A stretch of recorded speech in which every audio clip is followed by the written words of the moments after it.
bienvenue dans cette première vidéo YouTube. Et je vous le dis, hein, là, là on est quoi, 29 mars, 10h20.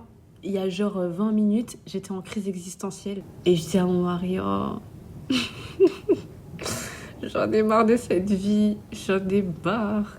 En gros, je sais pas si vous avez vu la trend en ce moment sur Instagram où t'as deux photos. Celle du dessus, c'est toi aujourd'hui. Et celle du dessous, c'est quand t'étais enfant et que tu dis une phrase en mode oui, aujourd'hui je suis fatiguée parce que avec mes business et tout. Et que l'enfant est là, va dire quoi? On a un business? Ah, j'ai déjà pardon ma go. Moi, si je fais cette vidéo-là, la petite Stécie, qu'est-ce qu'elle va dire? Non, je vais dire, ma belle, jette-toi d'un pont, c'est mieux, ma fille, parce que ouf. Quand je vous dis crise existentielle, c'est je me suis je vais pas dire tout de suite, on n'est pas encore assez familier pour que je vous dise ce que je me disais. Mais dinguerie, peut-être que dans quelques temps, on y viendra. Here I am. Voilà. C'est pour ça que vous me voyez là, vous voyez ma tronche là, vous entendez mon lave-vaisselle et vous entendez pas le bruit de mes enfants. Parce que sinon, vous auriez coupé la vidéo tout de suite. Qui suis-je? Je m'appelle Stécie, j'ai bientôt 32 ans. Et vraiment, à part dire que vraiment la crise de la trentaine, là, c'est dur C'est dur. En fait, je trouve qu'il y a... En tout cas, le dilemme auquel je suis confrontée actuellement, c'est que j'arrive dans ma trentaine avec beaucoup moins que ce que j'avais dans la vingtaine. Et actuellement, je suis en reprise d'études en master littérature, francophonie et création. Donc, on fait de la création littéraire, on parle de littérature autre que la littérature française pure. Hein, c'est vraiment un ensemble. Je vais vous embarquer dans ma semaine. Comme ça, on va faire un petit peu plus connaissance. Là, je vais me poser pour aller regarder une vidéo, donc la chaîne Africa. Donc, Kat, si tu me regardes, toi, tu nous blagues. Elle a mis la vidéo en non répertorié pour sa première vidéo YouTube. En fait, elle nous blague. Et de master. Je dois avancer sur mon mémoire de recherche, dans lequel donc, je travaille sur 2 œuvres. Une œuvre de Toni Morrison qui s'appelle Paradis. Toni Morrison, Margot. De toute façon, là, vous allez comprendre, vous allez voir c'est qui Toni Morrison sur cette chaîne. Et en deuxième livre, comparé, c'est Mon cœur bat vite de Nadia Chonville, qui est une autrice martiniquaise. En fait, je vous dis ça, mais la vérité que je pense, d'après ce que je vois quand je regarde des vidéos notamment de doctorants sur leur thèse et tout, il se peut que mon sujet évolue. Mais bon, en gros, pour l'instant, ce que je veux analyser, ce sur quoi je veux travailler, c'est un petit peu flou, c'est pas encore bien défini, je sais pas encore précisément dans quelle direction je vais, mais comment faire communauté unie quand il y a plein de problèmes au sein de nos communautés. Je vais développer. Donc, en gros, dans les 2 œuvres, ce qu'il va y avoir en commun, c'est que on a 2 communautés qui sont issues de l'esclavage, qui ont vécu les traumas et les violences de l'esclavage, et qui pourtant vont reproduire des schémas excluants et discriminants envers plus marginal ou différents que soi. Chez Nadia Chonville, par exemple, c'est la discrimination liée aux identités de genre. Et quand je dis identité de genre, c'est aussi donc, toute la culture du viol qu'il peut y avoir aux Antilles, et l'homophobie et la transphobie. Chez Toni Morrison, ça va être une logique clairement masculiniste, misogyne, donc on est totalement ambiance 2026. On s'interroge en se disant comment est-ce qu'on peut améliorer nos communautés, et je pense que déjà ça commence par ne pas reproduire des schémas injustes. Même s'ils nous arrangent, ou même si justement la différence nous dérange. Voilà. En gros, c'est un petit peu la direction dans laquelle je souhaite aller. Et après, je vous dis ça, mais je dois le rendre l'année prochaine. Donc, ça se trouve que dans 1 an, je vais vous dire, ouais, j'ai évolué totalement différemment. Donc, cette semaine, ce sur quoi je vais vous embarquer, c'est que là, j'ai fini, moi, de lire mes 2 œuvres principales. Il faudra que je les relise, évidemment. Et j'ai lu pas mal d'articles la semaine dernière. Donc, c'était plus sur l'œuvre de Toni Morrison pour essayer de comprendre un petit peu plus, de comprendre davantage l'œuvre. Et cette semaine, donc là j'ai noté plein de questions. Cette semaine, je vais essayer de creuser davantage. Donc, le livre que je prévois d'étudier cette semaine, donc je suis partie chercher à la bibliothèque, donc il va falloir vraiment que je fasse vite pour les étudier. Voilà, donc la pensée féministe noire de Patricia Hill Collins, hyper intéressant. Et du coup, la méthodologie que j'adopte actuellement, parce que vous avez vu, franchement, ce sont quand même des livres, de gros livres, et j'ai d'autres livres à lire qui sont du coup, qui sont ma propriété personnelle. Je peux pas lire tout le livre d'un coup. Je suis obligée de prioriser par chapitre, parler sur les chapitres qui m'intéressent le plus pour l'instant. Donc c'est ce que j'ai commencé à faire. Donc voilà, pour Patricia Hill Collins. Ensuite, on a Victoire Tuaillon, Les couilles sur la table. Donc c'est un podcast. Et en fait, pourquoi je l'ai pris parce que, en fait, dedans, il y a des petites interviews. Et quand j'ai regardé, déjà, franchement, j'ai trouvé ça hilarant, mais hilarant, j'ai ri jaune. Donc, je suis tombée, voilà, c'est vraiment au tout début du livre, donc Éducation virile. Et en fait, c'est une petite entrevue avec une autrice donc, qui s'appelle Olivia Gazalet, qui est sociologue. Et en fait, on parle de la construction de la masculinité chez les Grecs et les Romains à l'Antiquité. Let me tell you, c'était tellement hilarant. Alors, attendez. C'est une des questions. J'étais très étonnée de lire que l'homme chez les Romains n'était censé ni cracher, ni éternuer, ni renifler, ni bâiller. Olivia répond « Oui, parce que ce sont des signes d'effémination. Il faut bien comprendre qu'être un homme, c'est d'abord et avant tout ne pas être une femme. L'effémination est la pire des hantises dans l'Antiquité et ça l'est resté longtemps. » Donc Victoire poursuit en lui disant « Même encore aujourd'hui. » Olivia répond « Bien sûr, c'est parce que le féminin est déprécié que l'effémination est soupçonnée d'être l'indice de la lâcheté, de la pusillanimité et de la mollesse. La mollesse, c'est la hantise romaine, la mollitia. Il se traitait sans arrêt de mollis. Fini. La mollesse renvoie à la passivité féminine et donc à cette idée que la femme ne se gouverne pas, puisqu'elle subit ses écoulements menstruels, par opposition à un homme qui, lui, est censé gouverner son érection et ses émissions séminales. Are you sure? Il faudrait un jour que je travaille, enfin que je vous partage. Donc bon, je vais vous épargner tout le système pédérastique qui suit après, mais en tout cas, voilà, ça m'éclaire beaucoup en fait sur justement sur la construction un petit peu de la masculinité occidentale. Je vais creuser pour voir les autres formes de masculinité en fonction des régions. D'ailleurs, Nadia Chonville, parce que Nadia Chonville, en plus d'être autrice, est sociologue et professeure. Et elle a travaillé justement sur... j'avais lu un de ses articles qui justement parlait typiquement de l'homosexualité à l'époque antique et à quel point en fait c'est pas l'homosexualité telle qu'on la pense aujourd'hui. C'est très intéressant d'ailleurs à savoir. Donc, et j'ai emprunté La culture du féminicide d'Ivan Jablonka parce que dans Paradise, dans Paradis de Toni Morrison, on ouvre le Linky Pit s'ouvre sur un féminicide. Donc je vais essayer de comprendre tout ce qu'il y a autour de cette culture. Quatrième de couverture là, je suis en train de penser à une pièce de théâtre d'Alexandre Dumas. Je crois que c'était une de ses premières. Honnêtement, elle n'était pas terrible. Hein. C'est mon gars sur Alexandre Dumas. Mais la pièce, elle n'était pas terrible. Dans cette pièce, on a deux amants, donc deux personnes. En fait, à la base, ils devaient s'épouser et ils ne se sont pas épousés pour diverses raisons. Ah oui, parce qu'en fait, ils n'étaient pas du même milieu social. Et c'est pas un spoil, malheureusement, c'est écrit à la fin de ce que je déplore. Enfin, c'est écrit dans la quatrième de couverture, mais bon, bref. Les deux vont devenir amants alors que la femme est mariée. Et lui, il va la tuer pour préserver son honneur à elle, vu que son mari va découvrir leur relation. Donc en fait, il fait passer le meurtre pour c'est moi qui l'ai tué par amour passionnel et pas en fait elle t'a trompé quoi. Je me suis dit, mais en fait, vraiment, le 19e siècle, il y avait. D'ailleurs, c'est à ce moment-là qu'a été instauré, d'un point de vue juridique, le crime passionnel, avec allègement de la peine, parce que c'est beau l'amour, on tue par amour. Mais par contre, ça fonctionnait que dans un sens. Ça fonctionnait pas dans l'autre sens. Et je me dis, mais en fait, le 19e siècle, franchement, le 19e siècle, c'est un de mes siècles préférés dans le sens où il s'est passé tellement de choses. On a eu l'arrivée de la presse, on a eu je ne sais combien de changements politiques en France, on a eu l'abolition de l'esclavage, on a eu les révoltes, on a eu l'indépendance d'Haïti et du coup la création de l'État d'Haïti. Et il s'est passé trop de choses au 19e siècle, mais ça a été un siècle où il y a eu énormément de recul au niveau du droit des femmes. Et Napoléon, mon ennemi. Alors lui et moi, ennemis jurés. Déjà ennemi en tant que femme, ennemi en tant que noir. Mon gars, lui là, c'est la première vidéo que vous voyez de moi. Genre, c'est quoi cette grosse folle? Ou des personnes qui m'ont juste vu un petit peu sur Instagram. Et après, ils vont voir et vont dire, c'est en fait, t'es folle comme ça. D'ailleurs, pour la petite anecdote, il y a quelques années et tout, donc je faisais des lives sur Instagram et tout. Et sur des sujets un peu plus sérieux. Mais évidemment, quand tu fais un live Instagram, ça ne retranscrit pas toute ta personnalité. Et puis, si je parle d'un sujet sérieux, je vais être sérieuse. Mais je peux autant être sérieuse que, même dans mon sérieux, je vais faire du sarcasme, je vais rire, etc. Et donc, bref, une fois, j'étais partie à un événement et il y a une personne qui me suivait. Après, quand elle m'a vue en vrai, je pense qu'elle a vu j'étais folle comme ça. Elle s'est désabonnée. Oh mon Dieu! Franchement, j'avoue, ça m'a fait un peu mal quand même. Parce que déjà, moi, j'aimais bien suivre son contenu. Et vraiment, juste par honneur, je me suis désabonnée parce que j'ai dit non. Non, vraiment, là, c'est vraiment la dignité. Mais bon, au moins comme ça, non, vous savez comment je suis. Communautaire, social, mais aussi l'aspect institutionnel, quand de l'autre côté, la foi pour moi Et vraiment sur son cheminement spirituel et comment son exploration de différentes religions, elle a fait un travail de recherche déjà hyper respectueux et quand même poussé. Je vous invite à regarder la vidéo. Je me suis tellement retrouvée sur la pour le kémitisme et tout, vraiment pareil que toi, je me fais vraiment les mêmes réflexions que toi.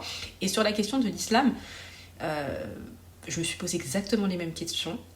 Bon, là, je suis musulmane, donc c'est que j'ai pu répondre à ces questions-là. Mais effectivement, je ne pouvais pas oublier le fait que j'étais une femme noire, antillaise, donc descendante d'esclaves, fière. Donc cet héritage que j'ai reçu de mes ancêtres, je ne pouvais pas l'oublier. Et ça a été des questions que je ne voulais pas... Pour moi, c'est important de pouvoir être critique, en fait. Et au fur et à... En fait, à chaque fois que j'ai recherché, j'ai compris que le problème était les hommes, donc avec un grand H, plus que la religion en elle-même.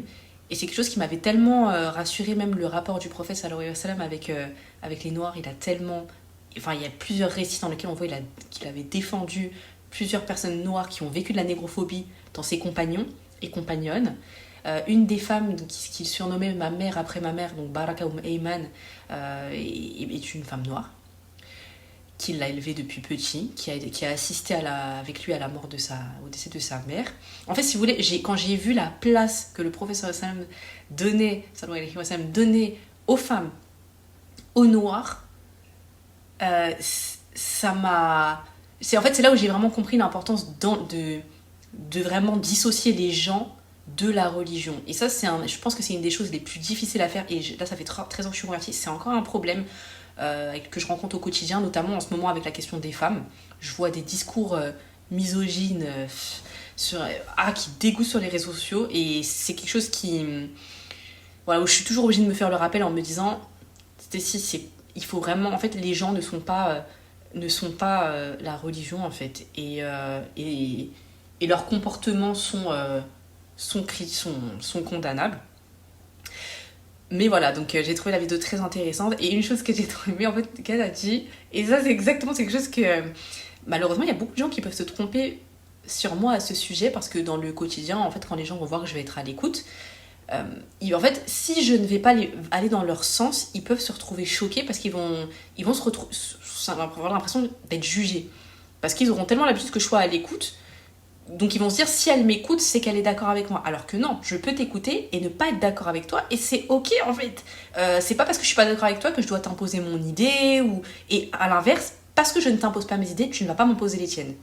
Et donc quand elle disait, et ça c'est un terme que j'utilise souvent pour me décrire, rigide dans mes croyances, dans le sens où, et elle l'a très bien expliqué, moi je peux t'écouter, hein, je peux écouter tellement de, voilà, qu'est-ce que tu as à me dire, etc. Mais en fait, c'est pas parce que tu peux essayer de me convaincre de plein de manières. Il y a des choses, peut-être, je vais être d'accord avec toi, et pour moi, le fait d'être critique ou de débattre sur quelque chose ou de poser des questions, il faut le faire.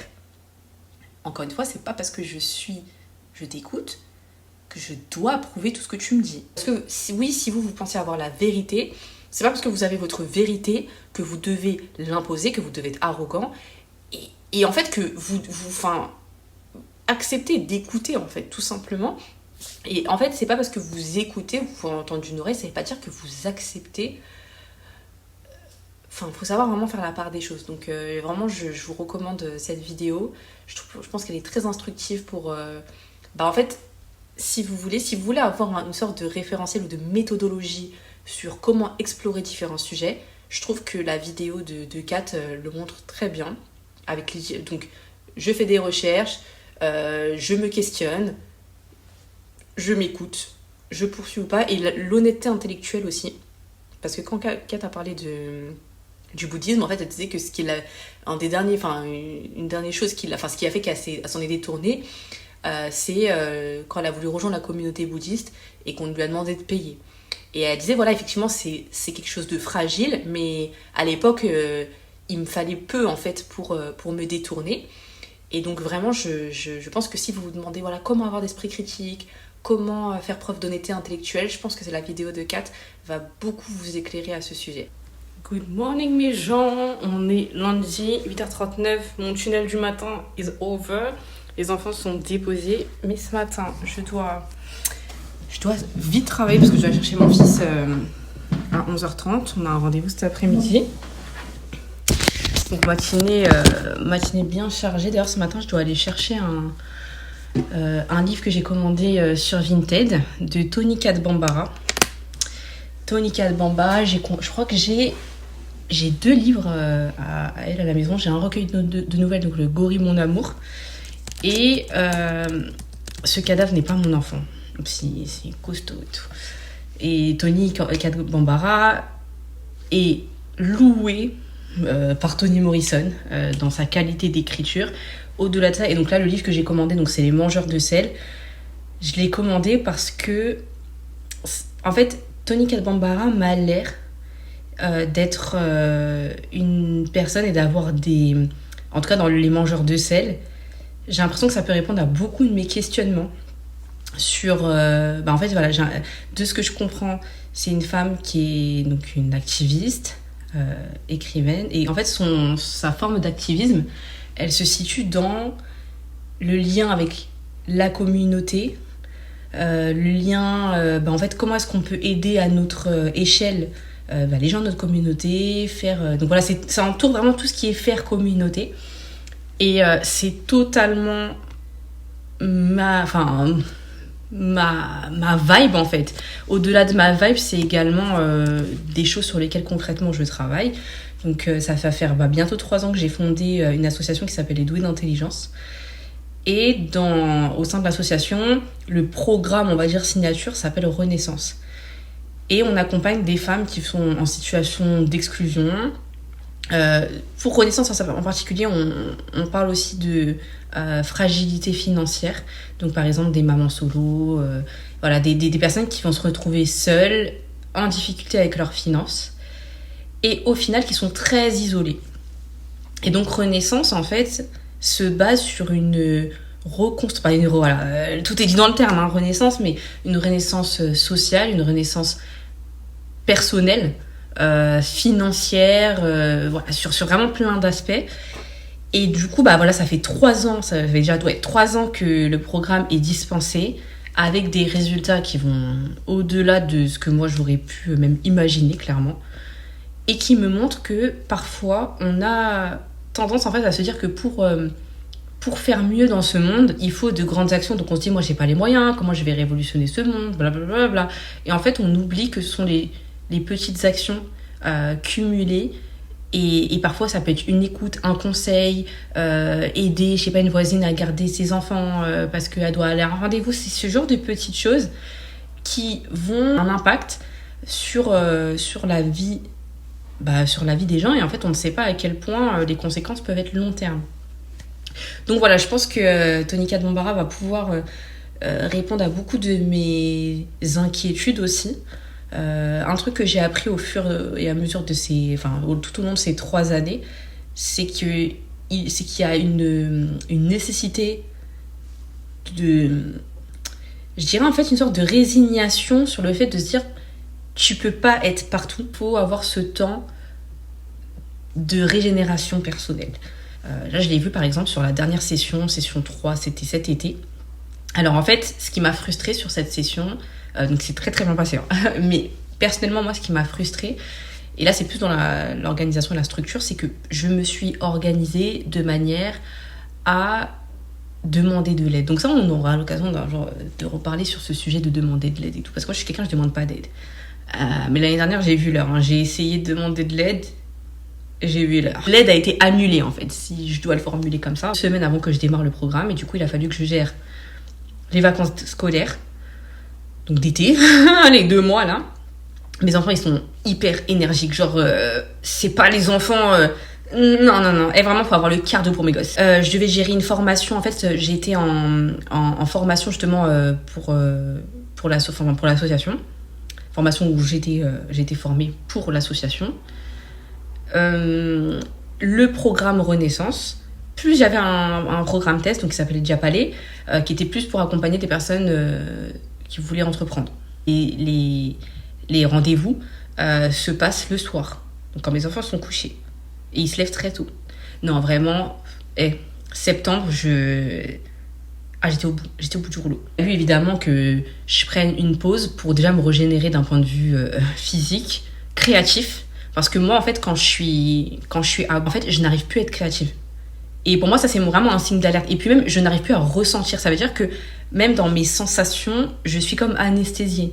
Et c'est clairement, quand je prends septembre, donc le programme se termine en octobre, septembre, je ne ressentais plus rien. Quand je ressentais plus rien du tout, surtout.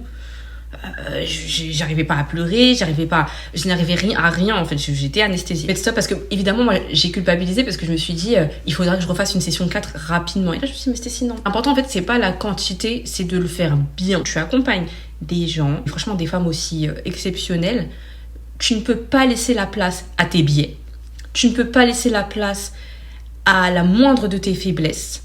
Elles méritent largement le meilleur de toi. Et donc, pour avoir le meilleur de toi, il faut que tu prennes soin de toi. Voilà, il n'y a pas de mystère. Donc, je pense que vraiment, son œuvre va pouvoir m'aiguiller. Là, j'ai aussi lu, c'était il y a quelques temps, c'était La force des femmes du docteur, j'aime trop ce monsieur, Denis Mukwege. Je sais pas, je pense que je vais revenir sur certains passages pour m'aider. Dans mes frustrations personnelles, c'est que donc, ça fait déjà 3 sessions où les filles me disent, donc les douées, j'appelle comme ça, elle me dit Stécie, il faut absolument que tu crées un lieu. Il nous faut un lieu dans lequel on peut se retrouver, un lieu cocon et tout. Et moi, je suis entièrement d'accord avec elle. Maintenant, il faut l'argent, il faut l'argent. Et il faut savoir que je ne suis pas subventionnée. Ça fait 3 ans, je ne suis pas subventionnée. Et comme par hasard, moi, j'aime... En fait, quand je lance des trucs, c'est toujours dans des mauvais timings. Parce que là, on est, d'un point de vue associatif, le moment où on donne le moins de subventions. Monsieur Trump, là, je vais pas dire plus. Mais lui, il m'embête. Ce qui fait que, clairement, en fait, toute sa folie, tous ces shenanigans là, ont un impact sur le secteur associatif, même en France. Un aspect en compte, comme le fait que je suis une femme qui porte le voile en France, n'est-ce pas ? Et donc, je suis freinée dans absolument tout ce que je fais. Ça se passe pas comme ça pour toutes les femmes qui portent le voile, hein. Moi, ça s'est passé comme ça. Et Justin, en fait, je vous jure, parfois, en fait, je me dis, qu'est-ce qu'il y a sur ma tête ? Je vais sortir, je vais boire un café. Hein. Même là, et pourtant, là, je vis à Marseille. Donc, je suis pas marseillaise. Je suis une Parisienne qui vit à Marseille depuis bientôt 2 ans. Mais, donc, Marseille, c'est une ville où il y a beaucoup de musulmans. Malgré ça, ça me posait problème. C'est que là, mon fils commence à s'en rendre compte. Donc mon fils a 6 ans, il est très observateur, et il est très conscient et très porté sur la justice, les inégalités, bref, c'est mon gosse. Et je sais plus où on est sorti, c'était pour l'Aïd, on est sorti et tout, on est parti pour un café, je suis partie boire un café avec eux, avec mes enfants. Et il y a une dame, genre, qui était assise à côté de nous, elle était en date, mais ma soeur était en date, et elle faisait que de me fixer, mais quand je vous dis... En fait, si j'étais là, elle regardait comme ça. Et j'allais de l'autre côté, elle se tournait pour regarder comme ça. Et moi, je suis pas quelqu'un, en fait, en tant que Parisienne, vous savez, en fait, nous, les regards, en fait, quand tu viens de Paris, que tu prends le métro, en fait, tu crois on va s'arrêter pour chaque regard, on n'a pas le temps. Déjà, on n'a pas le temps, et vraiment, on n'a pas le temps. Voilà. Du coup, moi, c'est pas un truc que, voilà, je fais même pas attention. Sauf quand c'est vraiment hyper insistant. Et là, c'était trop. En fait, c'était vraiment... J'étais pistée. Donc, au bout d'un moment, là, je croise son regard et je la regarde comme ça. Je vais fixer. Et là, elle me fait un sourire. Genre en mode... ouais, ma belle. Et parce que mon fils me disait, mais maman, pourquoi on le regarde ? Et ça fait plusieurs fois que maintenant, il commence à remarquer. Et du coup, je me dis, ça m'interroge sur... Vraiment, mon fils, honnêtement, en fait, vu qu'il pose des questions pertinentes, et je me suis toujours dit, moi, mes enfants, en fait, je leur dis la vérité. Donc, si tu me poses une question pertinente, je vais te dire la vérité, je vais essayer de trouver des mots, mais je vais dire la chose comme elle est. Donc, il est déjà au fait de certaines inégalités raciales, etc., parce qu'il a posé les bonnes questions. Mais il y a ce truc de, quand t'as des enfants qui sont racisés, t'as envie de préserver leur innocence, et en fait, il y a un moment où le système, il va te rappeler que ce sont pas des enfants comme les autres, qui n'ont pas le droit d'avoir cette innocence. Et ça t'interroge. Je sais qu'il y a des parents qui vont se dire, ils vont vraiment tout anticiper avant T'en as qui vont au contraire ne rien dire tant que les choses ne se produisent pas. On va dire, moi j'essaie de trouver un juste milieu. J'ai dit, s'il pose on va avoir une discussion, il pose des questions, je vais lui dire les choses, je vais lui dire les termes. Et de l'autre côté, j'ai pas envie qu'il soit trop conscient de ce qui peut l'entourer, sachant qu'on a déjà fait face. Par exemple, je sais que une fois, on était parti chez le, vous savez, médecin scolaire. Il m'a fait que d'insister pour savoir il était de quelle origine. Il lui a répondu, de France. Et en fait, elle a fait que d'insister. Et avec mon fils, on répondait de France, de France, de France. En fait, alors qu'en vrai, ça va pas nous déranger en soi de dire nos origines. Mais là, en fait, vous savez, quand c'est la curiosité qui est vraiment malsaine, on va pas te répondre, ma belle. On va pas rentrer dans ton exotisme. Non. Et donc, il y a des petits éléments comme ça, il y a d'autres choses. Donc, je pense que je vous reparlerai qui sont plus importantes dans les conséquences systémiques du racisme dans le système scolaire, notamment. Bien que, honnêtement, hein, on a toujours eu des profs impeccables avec mes enfants. Mais on a eu à faire face à quelque chose qui clairement m'a remis les pendules à l'heure. Bref. Donc là, j'ai fait 13 minutes là pour parler de ça. Et de toute façon, habituez-vous. Enfin, là, je parle pour les personnes qui sont nouvelles. Les personnes qui me suivent sur Instagram et tout truc, ça vous connaissez. J'ai fait tout un rant là pour dire que je vais aller chercher ce livre tout à l'heure avec mon fils. Ce matin, je vais travailler sur Washington de Lionel Ifra, Les racines bibliques des États-Unis. Donc ce livre, pourquoi est-ce qu'il va m'intéresser dans ma recherche, c'est que dans le livre de Toni Morrison, Paradis, les personnages, les fondateurs du coup de la ville Ruby, donc une ville 100% noire, se sont autonommés les pères fondateurs. Sauf que les pères fondateurs des États-Unis, en fait, il y a toute une histoire au niveau de l'indépendance même des États-Unis, de la création, et aussi du lien avec l'esclavage. Donc le fait de se renommer les pères fondateurs, ça va être intéressant. Et du coup, moi, je reviens vraiment sur la fondation même des États-Unis, ce qu'elle veut dire d'un point de vue religieux. Donc voilà, et puis aussi dans le roman de Toni Morrison, il y a aussi cette notion de l'exil, de déplacement, et donc comme Moïse, libérer mon peuple et à la terre promise. Donc c'est vraiment tout ce que je vais étudier. Donc ça y est, je l'ai récupéré. Mais guettez s'il vous plaît la 4e de couverture. Alors, blablabla, je vous laisse lire. Un roman très engagé mais souvent drôle, sauvage comme un air de reggae. Ensuite, on est parti à notre rendez-vous. Vous avez vu ce soleil magnifique. Voilà, on est parti en salle d'attente. Et ensuite, moi, je l'ai attendu face à la mer. Vous allez voir, guettez ça. Non, vraiment magnifique. Vous allez voir juste après, je suis rentrée chez moi lire. Et on termine ce vlog avec une touche mignonne. Oui. La meilleure maman. Merci ma chérie.